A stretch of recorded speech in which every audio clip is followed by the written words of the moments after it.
people in developing countries need fossil fuels to reach the standard of living we enjoy, it's completely unfair to tell them they can't, right? The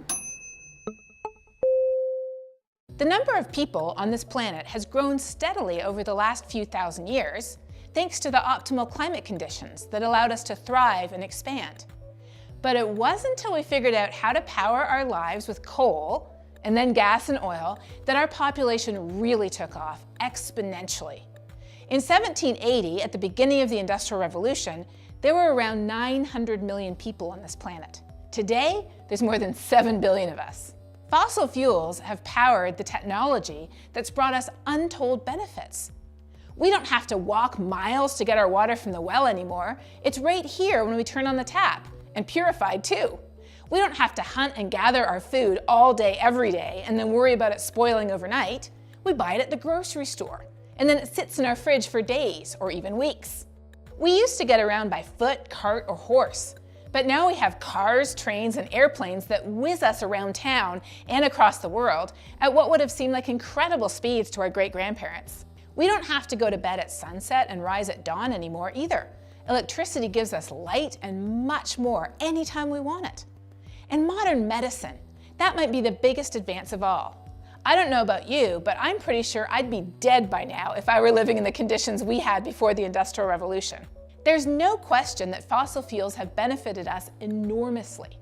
They've allowed us to enjoy so many of the modern conveniences we have today. So it makes sense to say, don't poor countries need fossil fuels too? Aren't fossil fuels their ticket out of grinding poverty and hunger and disease, just like they were for us? Now, just to be clear, no one is saying they can't use fossil fuels. Every country was allowed to design their own contribution to the global potluck that is the Paris Agreement. But even still, fossil fuels aren't the answer for most countries that are looking to raise their standard of living. And here's 5 reasons why. Reason number 1. With a few exceptions, most developing countries don't actually have a lot of fossil fuels of their own. And what we do have is finite anyways. According to the BP Statistical Review of World Energy, if we keep on using energy at the current rate, we have about 50 years worth of oil and natural gas left, and about 150 years of coal. That's it.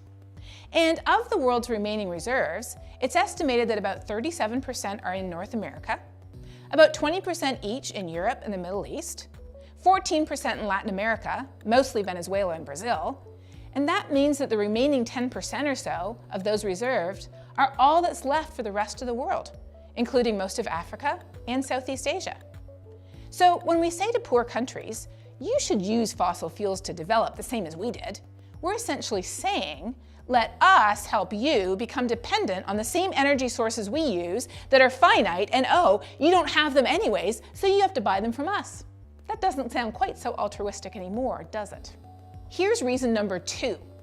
Fossil fuels widen the gap between the haves and the have-nots. In developing countries that do have fossil fuel resources, kleptocrats often make off with most of the money, leaving the masses in poverty. In Venezuela, for example, it's estimated that the state oil company paid out $11 billion worth of fraudulent contracts from 2004 to 2014. In Nigeria, it was recently revealed that Shell paid over $1 billion for oil rights that the oil minister turned around and awarded to his own company. In Brazil, an enormous new oil deposit was discovered off the coast of Rio de Janeiro in 2006. Part of the argument for developing this resource were the funds that it would provide for educational and social programs. Yet these funds never materialized. Instead, over $2 billion was funneled to Petrobras executives and government officials. And this leads right into reason number 3. The devastated landscape that fossil fuel extraction often leaves behind. We're all familiar with the horrifying images from the Deepwater Horizon oil spill. Yet imagine if that happened in a country that lacked the resources to clean it up. Edoho advocates on behalf of children in Nigeria. In a report detailing the environmental impacts of oil and gas extraction in one Nigerian province, he said, "Oftentimes, residents of various oil-producing communities in Nigeria live in agonizing conditions, economically and socially. arising from years of neglect and deprivations and severe environmental degradations caused by the production activities of most oil and gas companies in the area. Even here in the United States, we're affected. Mountaintop removal coal mining can poison local water supplies. Research shows that people who live in mining areas are at greater risk of cancer, heart disease, birth defects, and chronic illnesses. Then there's reason number 4, air pollution. Burning coal, gas, and oil is responsible for an estimated 2.5 million deaths per year around the world, 200,000 of those in the United States alone. Who are these people suffering from lung disease and asthma and other related conditions? Often, they're those who can't afford to live in a cleaner neighborhood with better air quality, as well as children, the elderly, and those who are already sick or infirm. What's the 5th and last reason why fossil fuels won't solve the world's problems? You probably guessed it, climate change. Burning fossil fuels produces carbon dioxide, a powerful heat-trapping gas.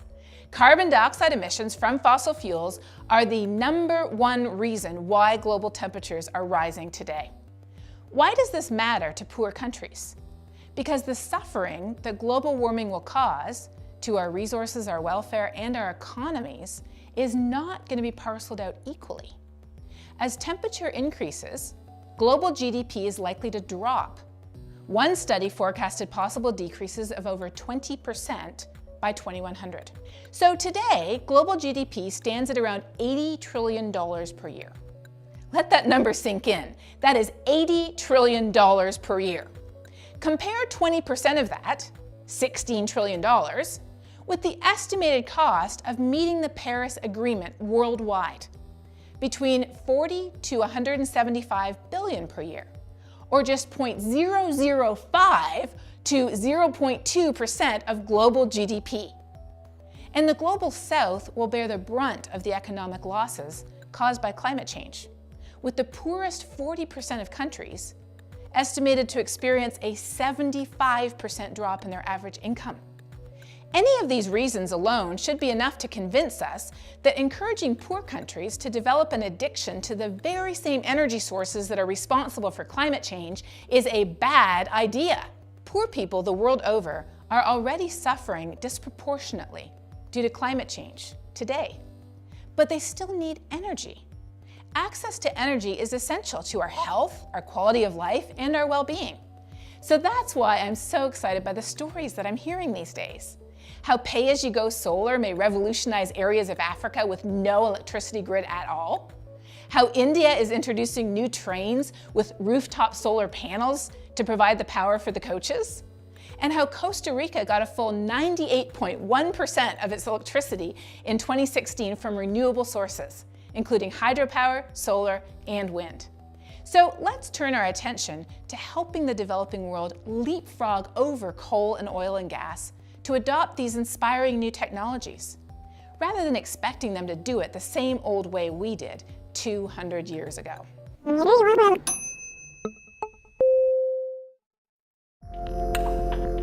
Thank you for watching Global Weirding.